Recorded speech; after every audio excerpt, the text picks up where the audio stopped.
Debnath Tripura ওয়ালডাঙ্গা general secretary আমি।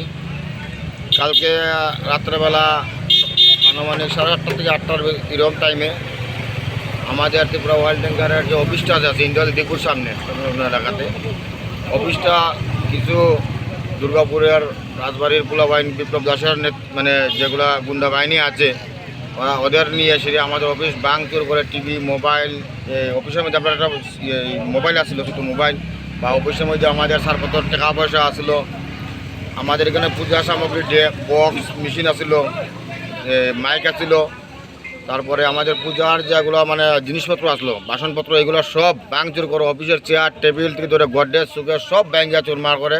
এমনকি আমরা বিএমএসের দন্তবন্ধু টেঙ্গিজির অফিস ভিতরের যে ফটোগুলো আছে এগুলো সব ব্যাঙ্গে চুরে ফেলাচ্ছি, ইলেকট্রিকের কারেন্টের বোর্ড সব ব্যাঙ্গে ফেলে দিয়েছে এগুলো। তার জন্য আমরা আজকে সকাল থেকে আমরা কর্মবিরতি, যেমন আমাদের ওয়াল ট্যাঙ্কার পুরা বন্ধ যতদিন পর্যন্ত আমাদের অফিসের সমস্ত জিনিসপত্র বানায় ঠিকভাবে না দেওয়া হচ্ছে।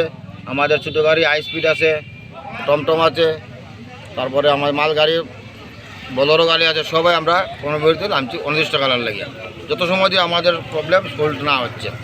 আপনাদের এর মধ্যে কী কী আছে, কী কী গাড়ি আপনাদের আছে? আমাদের এখানে সরাসরি আছে, ছোটো গাড়ি আছে, টুকটুক আছে, হাই স্পিড আছে, অটো আছে, অয়েল ট্যাঙ্কার আছে, ট্রাক গাড়ির ড্রাইভারও আছে।